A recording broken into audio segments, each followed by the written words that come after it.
from Dark Players. I am Matteo, and with us there is Djclero. Yes, there is. Again, back in here, always. In 2 I even weeks, have a home anymore. Huh? 2 weeks and two deck decks. So Yes. very congrats for these results. You Thank you very win. much. You win the Planetary Qualifier of Torino with 55 players. So very nice with Akbar at a vault. Not showcase this time, no, but I still can't believe it. Yes, yeah. But Yeah, it if was great. Yeah. somebody have a Akbar showcase, he now have two trench showcase. So a little I can swap. Sure. I'm happy to swap a trend showcase for an Akbar showcase. I think they're very about the good. same price, more or less. Yeah. Also very beautiful. So we are together today for discuss his deck, his run to the PQ, his matchup, and how he built this because it's a monument of architecture of Star Wars Unlimited for me. This, and and he is the architect of this beautiful thing. But before, if you want to support us, give a like. Also, write some comments, please, with question, with some comments of the deck, maybe some changes. Insults as well. Yeah. They're welcome. Like, Uh, some trolling. Yeah. Fine. the meme of Akbar on the stage. And also, if you want to support us, there is also the membership account on the YouTube. So, and also subscribe to our channel. Let's talk about Akbar Data Vault. So, let's talk about fritto misto di calamari. A little That's the bit. Italian name, which means because Akbar. I mean, I don't want to ruin the lore, but it kind of looks like a shrimp. The name is like you'd have this shrimp mixture. I don't really know where to start, to be honest. Like this is a very random deck. Like I like the Akbar, I like the idea, but it's one of those decks that I tried because I wanted to do something with tokens. It did look when it was spoiled, I wasn't very sold, but then it looked cool, the idea that you make tokens and you can use them. And actually, one of the cards I started with, I really liked the idea of playing Choose Sides as a card. So that's where I started and went with Akbar. Because it's a really strong win condition. Like, if you can get and the thing with Akbar is it gives you free units. And then I tried it a little bit with green because it's where I think it has the best synergies, even though it's very popular with yellow. I mean, not very popular, but like, the most popular Akbar version generally is double yellow with the Palpatine and the ready tokens and Final Showdown. But I prefer green because it's a more slow, grindy deck. And then I tested it a little bit online and it worked. And it's really fun. It's like it's one of the wildest fun decks I had. So for me, that was enough of a good reason. I didn't really think I didn't even ever expected I would win the PQ. But as it always happens, I wanted to test it in real life, so I brought it to the PQ to see how it works and how to make it work.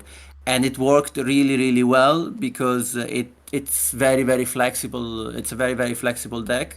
Akbar's ability is actually stunning. Is a lot of value. Like I'm not a tempo player. I'm not very aggressive as a player or as a person. But like I when I when I build a deck, I always like to have something like a value deck. So something that can like chip in a kind of value. So it's either drawing cards. Akbar in a way kind of draws you a card. It's a really bad card. It's a 2/2 that costs 1, but it draws that card every turn if you want.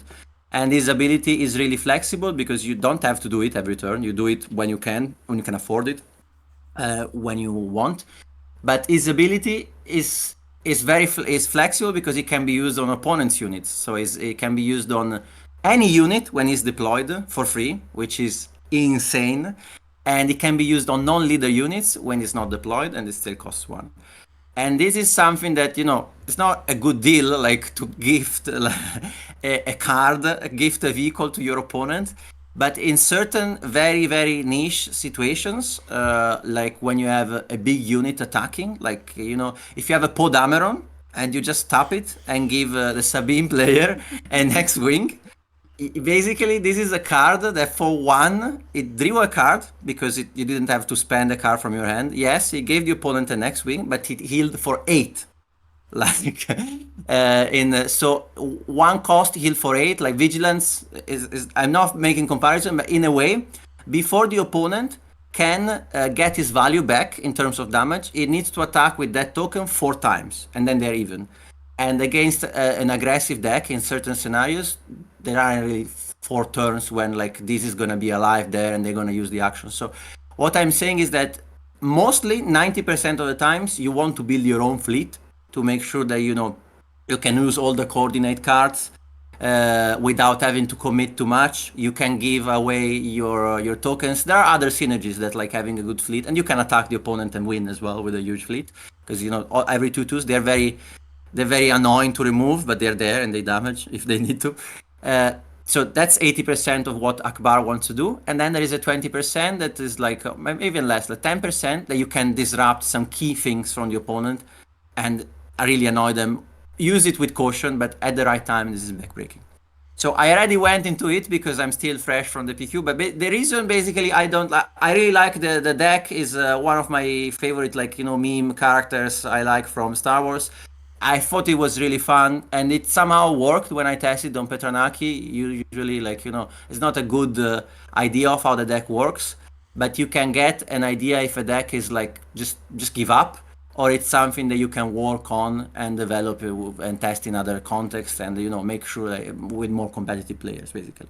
So, and this one was one of those that like I said, oh, it's not just a meme, I can see if it works, and it worked really well. Very, very nice. So, before we talk about the statistics, we talk about the leader. And the other question is why Data Vault? Why not ACL or Why? other Well, things? why Data Vault? It's a question. A lot of people like Data Vault. It seems to be like. Well, of course, like I mean, free extra HPs everyone kinds of agrees. It's something that's really hard to notice, but free extra HPs is insane. Like because not because you're gonna die from these HPs, but because in a race. It allows you to take extra actions. It allows you not to have to press the panic button too early. Like that's something with decks with low HP. They don't just have a low HP, but they put themselves in a position where in a few actions your opponent can finish the game if they have a big threat. Whereas here you have free HP, free extra HP. And then the 10 extra cards, I actually really like that. Like for my mental space, 60 cards makes a lot more sense than 50. I mean, I could still run 60 cards if I want with any base, but like the fact that you get a reward, the downside is not even really a downside unless you have a deck that really needs to hit a curve and it needs to hit those things at that point. With like what we have here is more of a toolbox. You can put all your anti-control tools in your main deck, which is really good because you don't always have a game to. You don't want to lose your first game against. This is a key thing. Like you never, at least for me, unless you are a super aggro deck, you don't want to lose game 1 against control in tournament, because then you need to win game 2 and game 3 against a control deck. So you want to win the first game and then put them in a pickle. Either you win this or and you get a draw, or and then you need the control deck needs to win 2 other games to get the win. So what I mean is Data Vault as the downside of Data Vault is not even so much of a downside if you want to build a deck like a deck box, the toolbox deck, and I think in Star Wars Unlimited this is a good thing. So yeah, Data Vault is great. Everyone loves it. Okay, let's talk about the deck statistics. You can see Sure. is a very cheap deck about money because there are only their own one, legendary, if I remember. Yes, It's only the one. it's really cheap. It's really cheap. Like, and I mean, I don't even own Falcons, but like even if I own them, I don't think they really fit in this deck. Just because what makes a good deck for this card is slightly different than what makes a good card for most decks. Because you need to always think and this is something that changes the way you think about cards. Not if they're good on the turn you play them. That's how you evaluate a card. Like Falcon is good on turn 2, is good on turn 1. Now the question becomes, how good is Falcon on turn 3? Because ideally you always want to play under curve. That's why we have so many 2-drops, because you don't want to just like dump like the 2-drop and then 3-drop, 4-drop and follow the curve. what you want to do is to play a 2-drop. Then the second round, ideally, if the situation is not already desperate, you need to kill like Sabine's 1-drop. But like if you can afford, ideally you want to make a token and play a unit, and then the next round you want to make a token and play a unit. The token, play unit, token, play unit, token, play unit. I don't even have anything at 6 because generally, I mean, the 5-cost cards are so good, and then in that Akbar turn, you can do double token, or you can make a token, tap something from the opponent if it's desperate. So some of the cards, it's something that I never thought about personally, but when I tested the deck, some cards that generally are pretty mediocre felt really good because somehow if you can squeeze some value and play them off curve, they are better than on curve. And then some cards that usually are very good, all of a sudden if you play them off curve, they are not that good anymore because the math is all off. So yeah, this is why the curve is like that. And yeah, it's super cheap. To go back to your question, I went on a tangent already. No, Yeah, the deck very is good. absolutely affordable. Yeah. Okay, so I think yeah. let's talk about the run of your PQ. You can give some advice to each matchup very very quickly. True. You have fought a Rey, a Kira, an Han Solo, a Chirrut Data Vault, another Han Solo, Spicy. set 2 also, one green and one blue, another Han Solo CL, and Yeah, there was after a lot of that. this a draw, and in the top you fought an Han Solo set 2 ACL and 2 Kira Data Vault, right? Yeah, those were like the main decks, like Han Solo CL, Kira Volt, and then a bit of everything. I mean, Ray, I know the guy, Gabriele, is it was like it was nice matchups. Like Ray, all slow decks. These are decks that like they allow you, they give you time to do kind of what you want. Like, you know, Ray is gonna heal, but he's not gonna aggressively prevent you from doing what you want. So in that case, I had the time, I think, to build a fleet. You can go for a slow, grindy value game. So the idea is like you stop what your opponent does, or you just you try to get some value from the trades you have, and at the same time, in this deck, you can spare one resource a turn to build your small fleet that eventually it will allow you to finish off the opponent or get some value. And both of these games were really good. Eventually against this deck, if you can, and it was very similar from Chirrut. Actually, Chirrut was actually a bit harder, I think, because in the one game I drew really badly, and he had some surprises for me. But eventually, both of these games, and even the Chirrut games, and a lot of these games, actually were decided by choose sides. So I think against Trey, I stole Luke both times to finish the game, or maybe once I stole the redemption that he put there to protect himself from my fleet, and I just got it on the turn. But it's not just about the two sides. Generally speaking, yes. When you go for a value game, this deck has a lot of answers. Kira Data Volt's second game, pretty similar. I mean, like we can talk about Kira more because I met her 3 times. This is a deck that has a really, really, really good matchup against Kira. So if Kira is giving you nightmares at your locals or wherever, try it out. Because it looks like an aggro deck, like, you know, tokens going wide seems like an aggro strategy, but this deck is not an aggro deck. Is I would say slow mid-range, borderline soft control. I mean, soft control is too much, but it's a slow value mid-range deck that can easily outvalue control decks. This is something that I never want to lose to control. So I always try to find a lot of things that make a control player go berserk. And because again, in general, my principle is I don't want to be afraid of taking a draw. And so I want to have a good matchup against the decks that draw. And in terms of Kira, I mean, we have plenty of ways. You have like Blue Leader, you have Plo Koon, so you can like really mess up with Kira's flip and stop the first wave of Kira. And then going forward, you have a lot of cards that allow you to go wide. You wing the card like the timely reinforcements on one that allow you to go one and like endure super laser blasts. And on top of that, to cherry on top, you have two sides to steal whatever big thing they try to put on to make sure that they put pressure. Like especially Devastator, they feel really safe because you have a whole fleet in there, and they want to protect themselves. You just swap a ship for the Devastator, and all of a sudden you attack with all of your ships, and then they need to deal with the Devastator as well. So these are easy matchups. The Han Solo. One question about Kira.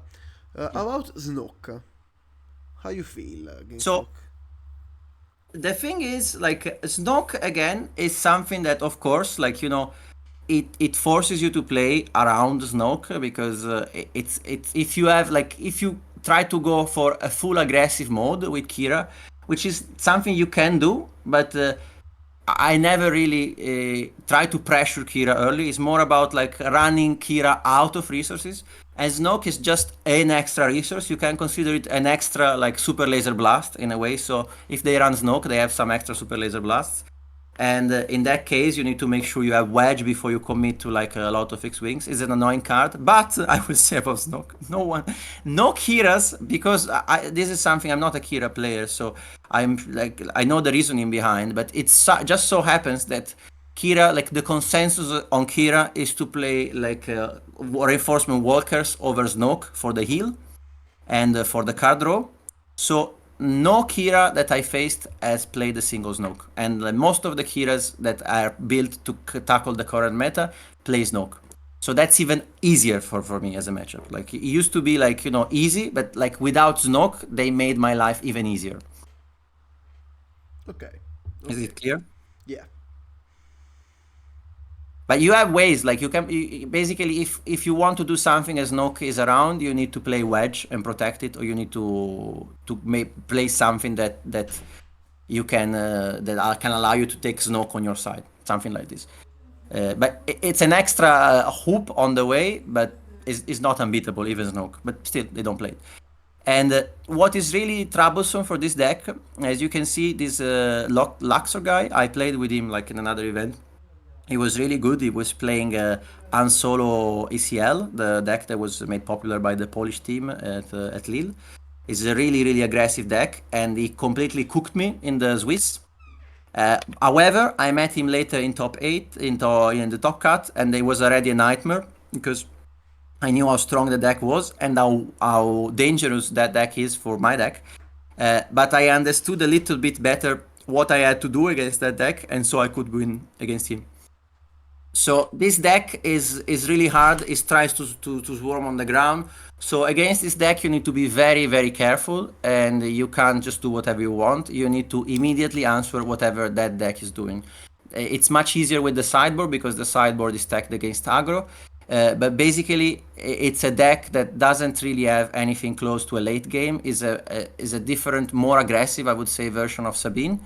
And so in that case, their space is good, but you mostly need to make sure that you stop them on the ground. You make them go for the slow, you slow them down, you make them go to the late game, and then when you can drop a couple of X-Wings, you take it back. Like one of the games that I won against this guy in top 8 was with a couple of swings from Plo Koon with a gun, because at the end they're running ECL.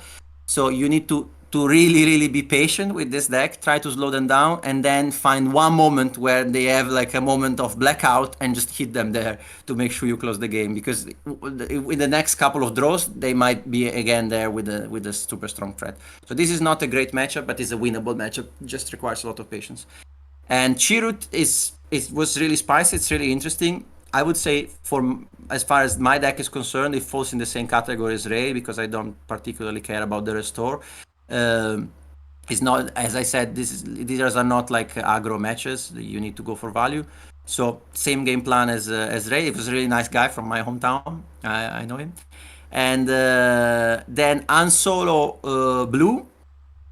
It was an interesting deck, but like it's very fair. It just plays units on board. I mean, they are overstated units, but if you go for trades, if you go for the long game, as with any deck, and then you steal their best things or you outvalue them in the long game, it's another very winnable matchup. And then in the last matchup, we decided to draw. That's a thing that many players did because we had a guarantee access to the top 8. And so that's why we went for this. Also, it was against a matchup that I had already nightmares about, so I didn't want to play him again. And then in the top 8, again, it was matchups that I knew already. It was again against Tanso, this time I won, and then against the 2 Kiras back to back. And those matchups, the Kira players were playing really well, but at the end of the day, there wasn't really they could do to outvalue me. I think in the last game of the final, it was really funny because he played 3 Devastators, and I think I stole the first one, and then with the second I played on 1, and I played the Resistance Blue wing, like the Resistance Blue Squadron, and I killed the Devastator that way. Then he Palpatine's returned the Devastator, killed my own 1, and then I traded my Blue Squadron, played Salvage, took one another on 1, and killed the 3rd Devastator, and then he conceded. Like then he didn't concede, but he just died. So it was a really fun, like grindy game where like with this like insane capital ships battle in the sky, and so very fitting for the movie as well. And yeah, this was the run. Very, very nice. So let's talk about the particular cards in the deck. So we talk about a little Tell me more. if I'm too long. Yeah, I know I talk a lot. Tell me if I need to speed it up. It's all information very, very interesting. So all the other our viewers are happy about it. But now we talk Falling about asleep. the single card, and here we talk about more stronger in the strange card like favorable delegate or Anakin Skywalker. The card is spicy, but not talk about too much about Grogu. Simply. So Yeah. There are quite a few actually spicy cards though. But yeah. Let's talk about the Anakin Skywalker, the Coruscant Guard, and favorable delegate. These are both like these are all really strong. I mean, Anakin Skywalker is okay to play on turn 1. Is not amazing, but really is there for the piloting side. It's actually one of the win conditions of the deck because his ability it's underrated. I didn't know, but it can actually finish off a game on its own. I mean, not on its own, but if you have a lot of ships. What happens? A lot of 2/2s that no one has decided to kill, and I mean, the opponent can't really like go 1-to-1 removal against this deck. So you at some point of the game, you are bound to have a small fleet or a big fleet. What you can do with Anakin, you can play him on a unit, attack, and then bounce it back. Play him on a unit, attack, bounce him back. Playing on a unit, attack, bounce it back. So on round 6, with just 3 ships, that's 6 damage, and with more ships, it's even more damage. So it's really, really good. In these kind of scenarios, it's a finisher. So that's why it's there in as a 3rd copy, as a free off, because you don't really want him to see him early. Like, I mean, you can play him in a way the first unit that this deck plays, unless it has a no full trade onto what the opponent has on board. It doesn't really matter because it's there just to be tapped and create something else, but it's really good for the late game. The favorable delegate is actually very, very good in this deck because all you want in this deck is a unit you can play round 1 that doesn't die to nearly anything, and it doesn't really die to anything. The opponent needs to do a lot of work to go and kill this unit with 1 attack. So even if the opponent is like spending energy, time, actions to kill this dude, you are happy because they're not attacking your base. So yeah, whatever, kill him. And is the fact that it gives you value up front. So worst case scenario, you're gonna cycle through your deck, which is really good with Data Vault because you wanna find the cards you want. But many times the opponent doesn't really want to go all the way to kill this guy. Doesn't have time to do that. He doesn't have the desire to do that. So he just draws you a card, which is insane. You can even bounce him with like what's the name? The 4 cost with Bright Hope, yes, and get another card. And one of the best interactions with this is with choose sides. I don't know, like, so you give one of your units to the opponent and you take one from the opponent. Now at that point, you get their best card and they get this dude, and you can even kill him and discard a card from their hand. So it's the ultimate troll move. But most normally, like, you just just play him, and then it's going to be perfect to be exhausted all game, since it does nothing anyways to create your X-Wings. What you need in this deck is like is some form of unit that it's durable, and you don't mind exhausting to create X-Wings, so he's perfect. And Coruscant Guard is okay on turn 1. I mean, it's a 3/2, it's nothing exceptional, but it's not too bad. But it's really good for the ambush. Like, you're gonna see quite a few coordinate cards here, and they're there because it's really easy, obviously, when you can play units without having to use any card, just tapping a unit to trigger coordinate. Like, so you can even like if you play, you can play him on turn 2. You're likely to have a couple of units, and you just play him on turn 2, and best case scenario, it does 3 damage, kills something, and survives. That's very rare. Otherwise, it's just free removal. And it's really good later on of U-Wing reinforcement, like really good. Like I cut this card at some point because I thought, like, come on, this can't be good. But I felt I missed him, like having like using just 2 to deal 3 damage and maybe kill like a Vader or a Maul that were just there because they traded off a U-Wing is insane. Like, so it's really good. I might even consider putting 3 of them in the main deck. Okay. And let's pass to yeah. Grogu, Leia, and Padme. One I mean, card, Grogu. Padme. I know you want to go to the. I mean, Grogu is great. He's great in every deck. He stops the leader. What's good about Grogu in this deck is that often, like, the opponent plays around Grogu and Grogu does nothing. In this deck, you can still use Grogu and use him as a body to make an X-Wing. So still great if your opponent plays around him. But generally, people just want to kill him. Leia Organa is a bit overkill, but again, you can play him on player on round 2, tap a unit, and still get your thing going. Obviously, she's much more useful later on, because sometimes if Akbar doesn't deploy, you need to stop a leader. She's really good with on 1, like you bring her back and tap a unit. And she does the same thing as the leader, so maybe 3 off is a bit too much. I was just really scared of like Sabine with a sword or something like this. But yeah, she's kind of decent. I don't know if I would go back to 3. Maybe I would change the ratio, but she's really good. Padme, this crazy one-off, is a Naboo Republic official. I mean, she's a bit of a meme, but she's not that bad. First of all, she has 4 health, so you can play on round 1, and she survives, like most trades, and gives you an X-Wing. That's usually good enough for this deck. But on top of that, since you can trigger coordinates so easily, she acts in a sort of way. I mean, this is not only me. If you look at Akbar, like, there are groups of Akbar players on like the American Discords. A lot of Akbar players really like her because not only she attacks and she allows you to heal for free, like restore free is insane, but if you take away free attack, that's basically what she does, making sure that you have coordinate. But it's really good also if the opponent has sentinels, like they play a Bright Hope, all of a sudden the Bright Hope has 0 attack, and instead of having to kill all your units to trade into the Bright Hope, you just trade freely. So I wouldn't go beyond like a one-off, because at the end of the day, she's a 1/4 that doesn't really trade with anything, that's very slow, kind of clunky. But since I wanted to make sure I hit like, I had more 2-drops, I would play her over other better started units, because the ability is really key against kind of aggressive decks that require you to trade and require you to go with patience. And often the opponents find them so annoying that they have to trade with her. So she did her job, you know, if she gains a pseudo sentinel. After this win, you put only 1 card of Padme, 2, 3. I think like I would like to try other. I think as a one-off is fine. I could try 2. Like, she's not bad, but like the fact that she doesn't trade into anything, you don't want to have like double Padme. You don't want to clog yourself with Padmes. But like 1 or 2, I could try 2.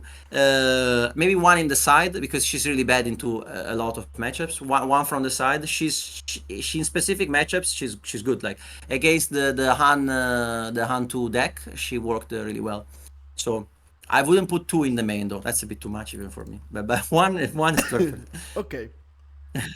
Let's talk about very briefly about the cost drop, Echo Base Defender, Sundari, and Tech.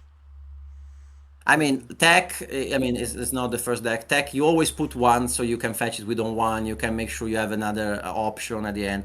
It's there for the long games. It's there for Quinlan as well. Like, so, fine. Sundari, I have another one in the sideboard. This card is obviously like a problem for an aggro deck. I don't have too many because 1/5 is a pretty poor stat line, like especially against things that ambush into it. But still, against aggressive matchups is really good. If you want to play on curve, it becomes really bad if you play in one turn later, but on curve is really good and it's one of the few sources of restore. Echo-based defender, it looks like a card from another era, like from set one. But it's actually one of these cards that is decent on curve, but it's really, really nice in so many different situations. It's really good against Kira, because they don't really have a way to trade into that directly. When they deploy Kira, you can stop Kira with it, or Kira can't really attack into something else. Like, it allows a lot of mini games. Sometimes Kira just has to trade into this, or you trade into the Kira and what they're gonna do. And late game is really good to protect your threats. Like, there are a lot of decks that, like, they want to make a value play, they want to ambush something into one of your key units. If you play this, then it's hard to explain, but like, the opponent needs to wait an action to use their worst card to attack this guy, so they are not attacking with their best unit, so they give you the time to use Akbar's action to tap their best unit. Ooh, So yeah. every action matters, yes, because you don't want to go with your best. I mean, if you want to go with your best unit against this dude, basically you don't attack the base. If you want to use one of your lame dudes to trade my equally lame dude, you do that. But then I have the time to tap your big unit, and I saved myself anyways. So it's really tactical. It's not a child sin, but it's very good in a tempo race to give you some advantage. Okay, let's talk about the 4 and 5 drop. Chukira, one Chewbacca, Plo Koon, and Wedge Antilles. I mean, let's go from the least spicy to the spiciest. Plo Koon, I don't discover him. Is really good. In this deck, a good thing is you don't need to deploy your reader to have coordinate. You basically have coordinate all the time, more or less. And it just like slams other leaders like there's no tomorrow. So it's great. Chewbacca is very good, obviously, against hard control. I have him as a one-off because you don't really need anything else against hard control. You don't want to draw too many of them. You don't want to go aggressive against them. You just want to have the option to go home one into Chewbacca to make sure you put them in a pickle in their last, because they can't Avenger in response to your play after Super Laser Blast. And so it's very good for that matchup, but you don't need more than one. And Kira is also very good specifically against control. She's a bit slow against other things. She's great to pick up again with home one, but she's just a great unit. Like, you don't need a lot of them because she's too slow for other matchups, but it's a very, very good tech against slow decks. It's backbreaking. I don't discover Kira. Wedge Antilles is really, I love him in this deck. I'm one of these guys that since set one saw this card and tried tons of memes to find a deck where he worked, and then in the end kind of gave up, but not really, because in this deck, I think he really, really works well. He's one of these cards that the opponent wants to remove immediately. Now, sadly, if an opponent wants to remove Wedge Antilles, they have plenty of ways to do it, because it's a 5/5. It dies to a lot of trades. It dies to take down, to Fell a Dragon, to a lot of things. But if you are wise with it and you play it at the right time, you don't just play it there into, like, an open ECL swing, or you play it when there are other threats as well, when you have already a bit of a fleet, is just completely insane, because every token that you make with Akbar has ambush. Every redemption has every on one has ambush. Every ship you play has ambush. Every token you get from your timely reinforcements, the event that makes makes one X-wing for every card the opponent, every 2 resources the opponent has, makes like a ton of ships with ambush. It's very good against like Vader 4. It's because they don't have anything in the ground to kill him, so it just ambush is really good. And with Akbar on the field, the fact that you can attack with Akbar and tap one of your units and get an ambush on the other side of the board is really, really good. So of course, use it with caution, because you can't just slam it there on curve and hope it survives. But when it's used well, it's backbreaking. Very, very nice. Love Wedge. For us is Wedgione Nazionale. Wedgione Nazionale is the best. Yeah, and you can get him back with on one. That's insane. You can have as many wedges as you want. Wow, fantastic. Okay, let's talk about the only more cost 5 drop ground, one and solo. Yeah, I have one in the main, one in the back. I mean, this is a good card against you. You talked about. I talked earlier about Ray in one like or against Quinlan, like those decks, Kira, whatever, like those decks where the game becomes about like a value race on the ground, like where you need to trade units, is very good. Of course, like that's not the main focus on the deck. Usually on 7 you want to do other things, but as a one-off is good enough that when you know it's a matchup where you can use him, is a high value card, is a card that like does a lot for its cost. So one in the main, one in the side is an equilibrium that I found works perfectly fine for this deck. Is really, really good. So Okay, not a lot more to say about him. and now let's talk about the space, the Yes. core of this deck. I mean, let's go from like from the least cringe to the most cringe. The least cringe card here is the blue leader, and actually, I think I regret having only 2 in the main. I think if I had to do one change to this deck, I would bring one from the side to the main because this card is absolutely insane in every single matchup. I think I underestimated how strong this was, but because it's a card that doesn't really do so much if you play it off curve in space, but it's a card that is just backbreaking if you play it on 5. Like it kills Kira, it kills Sabine, it's insane. So my bad for just putting 2, but like I would put like in any, it's not about this deck, in any green heroic deck that should be free of, in my opinion. But then Phoenix Squadron A-Wing, okay, is just something to have a little bit of presence early in space. Like sometimes it doesn't really matter, but sometimes you see later cards that care about you having ships. It's okay to have a bit of a alternative plan, not to be forced to start with ground, even though the start line is not nuts. The Sanctuary Shuttle is actually a really, really, really good card. Now, generally the decks that try to play this try to play it on round 2 on the back of a couple of one drops, like one drop, and then this. That's a bit of a disruptable plan because the opponent can kill one of your 1 drops. In this deck, you want to play the turn later, where you can even have technically 4 other cards, but at least 2. You should at least have a couple of cards to play it on round when you have 4 resources. And it's back breaking against like some of the cards that most decks can't deal with, like a Millennium Falcon with Chewbacca. Yeah, you just give it to me. Like it's really good against aggressive decks that don't have the time or the desire to go and trade with this thing in space. And of course, it's not good against control because capturing is not great. Even though delaying Super Laser Technician for 1 round is not bad still. So insane card. The Death Space Skirmisher is just, forgive me, it's just because I wanted to have an extra option, like something like an extra layer.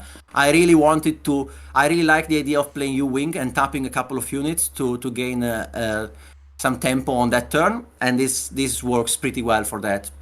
It's not like a main component of the deck, but as a one-off, like to fetch with the U-Wing, it's pretty nice. Okay, let's talk about the for cost time the best card in the world. I didn't make this slide, so why the best card in the world? I mean, actually, the home one is kind of the best card in the world, but I think the Resistant Blue Squadron, actually, if I had to choose among these 3, is the best card of the deck. I mean, the home one is the only legendary, but I mean, Bright Hope, let's start with Bright Hope, is really nice. It is here like it is in any other deck. Of course, it has other value as well because it can protect your fleet from trades. But most importantly, can bounce your units, make you draw cards. It's just really good. It's really good with ambush as well, with wedge. It's a free 7 with ambush and sentinel. See you later, alligator. On 1, I think I mentioned it like 5 or 6 times already. I don't discover this card. It's insane, especially if you have a wide board and each of your nano tokens has a restore. That really matters. And against a control deck, of course, like on one is just a star. Like it is about what you're gonna get with on one.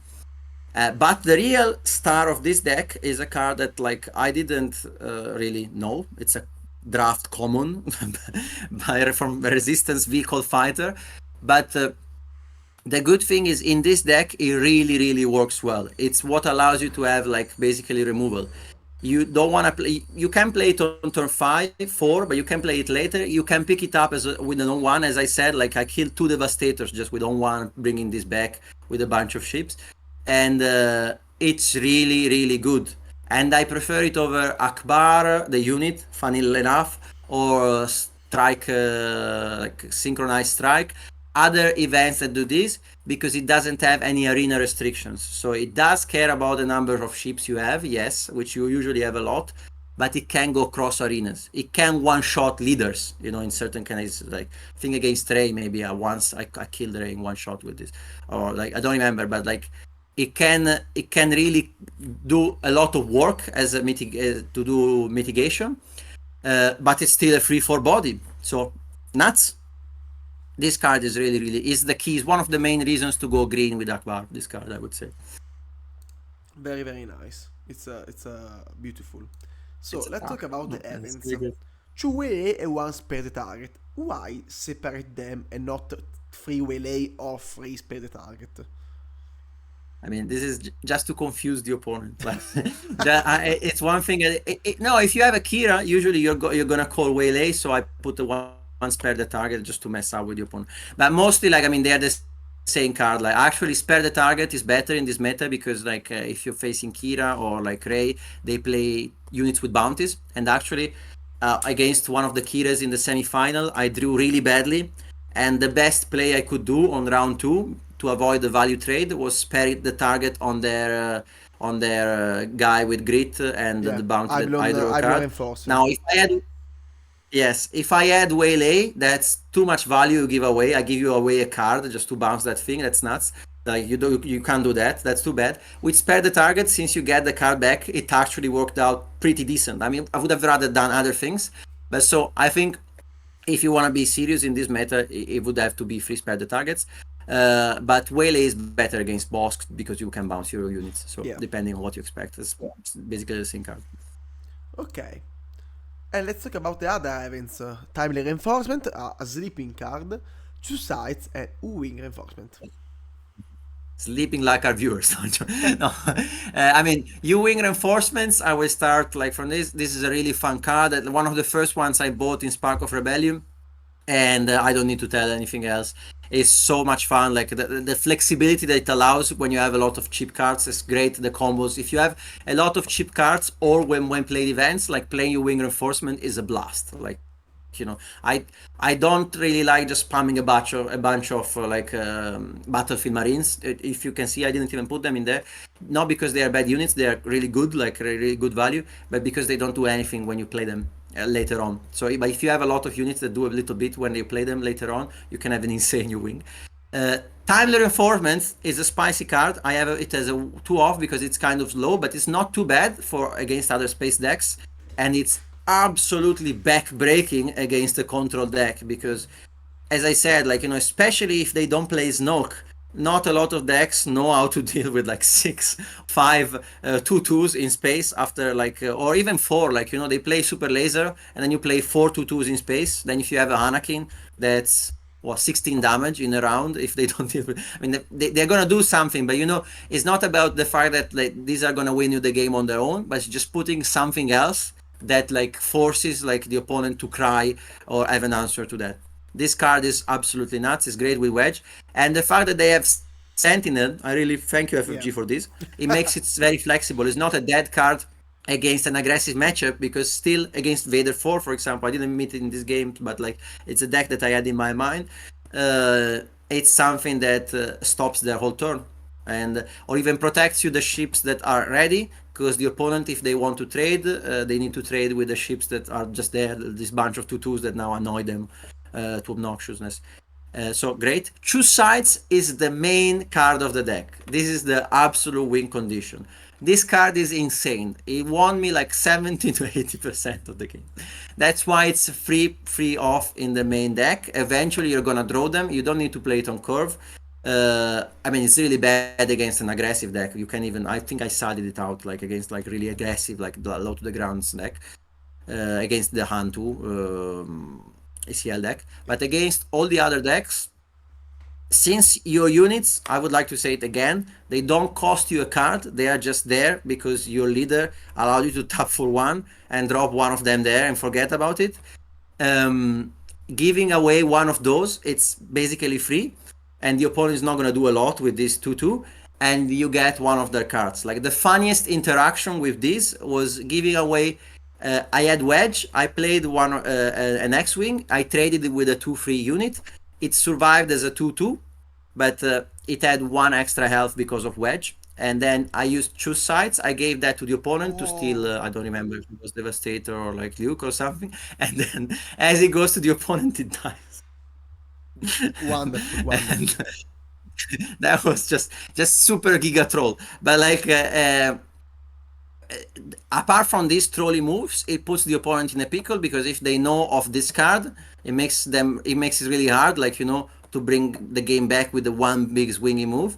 And if they just play it, it's like having 3 mini Palpatines in your deck. That's really good. Like in a hero deck, that's insane. So yeah, in any spam deck, I see like there were quite few people playing these. I've seen them in the sides for Rey, for Yoda as well, for like Han Solo. It's just a really good deck, a good card if you're going for this spam hero plan. Yeah. Okay. And now let's Love talk it. about the best upgrade of the world. This is actually, for me, I will repeat it, is the best card of the game. Like I haven't changed my opinion about Hotshot Blaster. This is from all the other deck techs. The question for me is not why it's in here, it's why it's only 2 off as a free instead of a free off. But just because this is mainly a space deck, so it's a deck that has a lot of space units. Often you don't have a lot of like ground targets after a couple of like, you know, blows in the late game. Still, and more importantly, you don't have really buff targets. What this card is able to do, I had a very clear example. That's how I won the game against the Han Solo ECL deck in the last in the quarter to quarter final. I had a Plo Koon, and then I think he had only 9 damage on his base. Yes, it was very late game. I wasn't in an amazing situation, but I had Plo Koon, and I played the Hotshot Blaster on Plo Koon. That's 8 damage. Now that deck has no way without ACL to deal with the Plo Koon in one shot, so he had to claim the initiative, and then from then he had nothing else. But the thing is, Plo Koon deals like 16 damages in 2 hits. Wow. Because the good thing is not about Plo Koon specifically, but the good thing, as I found about the El Blaster, I discover more and more things about this card, is that not only can finish off games, but it can put the opponent in a pickle. It can create like a really good unit that in one action attacks for a lot, and it's threatening another attack of the next action. So it's only 2 off because, of course, we are mainly a space deck. 3 off sometimes is a bit excessive, but you really want to have 1. So yeah, Very, very. still a very, fan of this card. Yeah, we love that card. If you're playing yellow. We love. Okay, let's talk a little bit about the sideboard, very quickly. Yes, the Sideboard is against aggro. You're gonna see some of the cards from the main deck that they are for the specific matchups. I added 2 Cloud Riders just because, like, you know, I don't really like Cloud Rider on turn 1 when you have no good target and the opponent maybe pinks you, like Doleful against Quinlan. But in a deck where you can play more round 2 and do something else with the 1 mana is just very good to immediately kill the opponent's units, and it's from the Sideboard, so it's good against Sabine aggro decks like Hantu, ACL, like against these decks is very, very good. And at this point you don't even need to put the coordinate guy, you just want to go the ambush for the kill. So in the main deck this is a bit too situational, but from Sideboard you know it's going to be in those games, so it's perfectly fine. Spare the target is just you want to have like against, like, you know, decks that are very aggressive or very late game focused, you want to have something else to bounce the units. Confiscate, I mean, yeah, I still play this game like everyone else. I need confiscates like everyone else, and you still need to deal with the opponent does, with what your opponent is doing. So, yes, clear the field is something I wanted to try because it's really nice against like other token decks. Like Vader is nice against Falcons, for example, and it's really nice that it's a bounce effect that costs 2, so you can play on your turn 2. You can bounce the opponent unit and make a an X-wing. Is not the most amazing thing in the world, but it's still like something to gain a little bit of time. So again, if there weren't decks like Rex or Vader, where you really need something to answer some specific board states, I wouldn't play this card. But since they are there, it's good. Also, like, if you happen to have given the opponent a couple of X-Wings throughout the course of the game, you just play this, and all the X-Wings you gave them disappear. So Yeah, it's really good for very, very specific yeah. scenarios. But like, It was a and theory. salvage. Sorry, it was a theory of Camp and Alfin a analysis. They do the meta analysis yesterday, Yeah, and when they see declare the they are field, smart. Yeah. it's for the X-wing. Yeah, I mean, it's one of the things that you can do. You don't really want to do that, like, yeah, I'll be honest, like you don't really want, like, like things are not going well if you had to give like multiple X-wings to your opponent. Usually you want to give them 1 or 2 when they are not relevant anymore, but sometimes you need to, like, you need to make sure that that happens, and that's like, it's another thing that the card can do, so it's amazing for that. But smart, very good on that. and the And the salvage. last one, salvage. Again, it's another way to cycle cards. I like this against Quinlan. I didn't make any Quinlan because it turns off force throw. This is actually the card that won me the game, because like in the final it allowed me the second match to bring back the home one to kill another devastator and win. But its main purpose is because always want to have something like from the side, we against the relentless that some opponents bring from the side, because I want to have a way to blank the relentless event for 0. So I could run maybe Bamboozle instead of Confiscate to do that. I would think about that, but this is something to consider if you're going against Kira as a slow deck.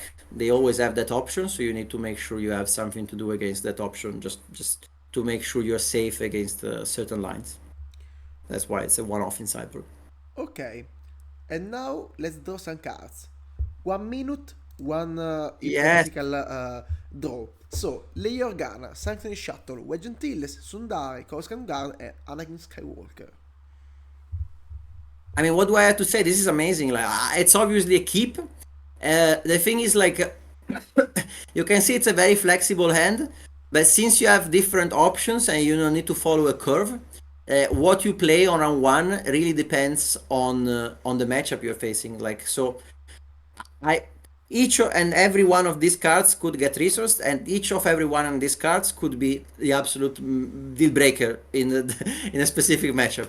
Probably you can resource Leia Organas for sure, since you have two 1-drops, but it depends. It really depends on what you're facing. I could stay here half an hour with all the hypotheses, but basically it's a good hand. It's just too situational what to resource. Okay, let's talk about the second one. Favorable Delegate, Resistance Blue Squadron, Spare the Target, Echo-Based Defender, Wedge Antilles, and another Favorable Delegate. Again, I'm really struggling to do this game because, of course, this is a keep hand, but the lines that are available to you, even with those few cards, are already amazing. Like, there's already plenty of lines. You can go Delegate into Delegate, and you're up 2 cards, into X-Wing, into Echo-Based Defender, or Delegate. Or Delegate into X-Wing, into Delegate into and then Resistant Blue Squadron. Probably you don't need to spare the target at this point of the game so early. Wedge is a bit early as well, but like, yeah, you can say I resource spare the target and Wedge, but it does depend on the matchup. Is a very, like, what I like, you can see from these hands, is that like you can adapt to what is going on since the early stages of the game. Okay. The third is Coruscant Guard, Anakin Skywalker, Echo-Based Defender, Favorable Delegate, Home 1, and Coruscant Guard. I mean, again, like theoretically, especially if I'm against aggro, I don't need on one or on one, really don't. But here you have four cards that cost two or less. So depending on what you're facing, you can already have a bit of a battle plan for the next rounds. You're probably gonna, I'm not sure about that. You might resource one of these Coruscant guards. You might resource Anakin Skywalker, or you might keep Anakin Skywalker for the late game if you think it's a matchup where it's gonna be more impactful than on one, because Anakin Skywalker is a late game card. You can like Echo Based Defender. I would keep it, but yeah, plenty of options. Yeah. Great hand. No whiffs so far. Yeah, you also play favorite delegate, and the next turn, give an X-wing, I have a coordinate for the Coruscant Guard. It's perfect. Yeah, there you go. That's an amazing line. And then the next round, you're gonna make another X-wing and play the Echo-based defender, Yeah, or you can play Coruscant Guard with another ambush, and then play the Anakin Skywalker on the X-wing, attack for 4. Let's see but yeah, plenty of things to do, as you can see. very nice. And the last one, Echo-based defender, tech, Plo Koon, double layer gun, and timely reinforcement. Now, for once, this is a pretty bad hand, because like ideally you don't want to do layer gun on round 1. You want to do layer gun at least on round 2. Like just playing a 2-2, 4-2. Nah, that's not good in any matchup. No. If you're like, I think I would mulligan this, like really, if it's like if you're really scared. But as you can see, most hands are better than this, like way better than this. You can keep against Bosk, you can keep this hand. You can play Lay Organa around 1, since whatever you play around 1 is going to be removed anyways. And then they're going to kill the Lay Organa, and you will have it later for an on 1, and you have the tech in your resources. So against Bosk or something along those lines. I mean, against Kira, you have Echo Base and Plo Koon. I think I could keep this hand against Kira. Not sure, but I could think about it. Or Bosk. Against anything else, this is absolutely trash. You need to get something else. Yeah. You want a better hand. Okay. Okay, we are to the end about this deck tech.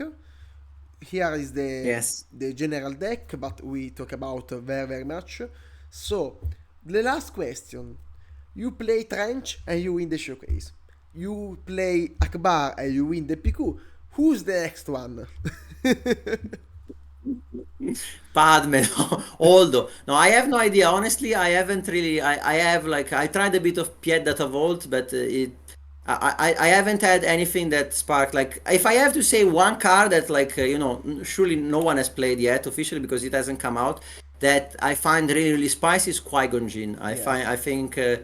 I think some of the interactions, like the fact you can play Maskanata and then attack with Qui-Gon Jinn, bounce your Maskanata, and play like the guy that allows you to attack with a Republic unit, attack with another unit.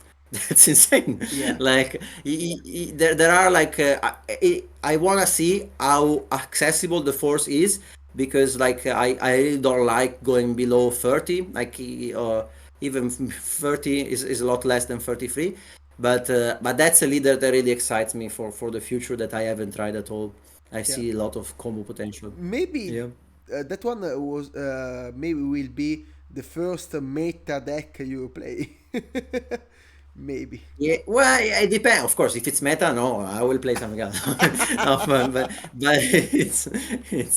it's one of these decks that even if it's meta, it sounds really fun, and also very flexible. Like the fact that I know it's Akbar's deck tag, but for 1 second about Qui-Gon Jinn, the fact that you can play units that are not from his color, Oh yeah. and you can have loops with them.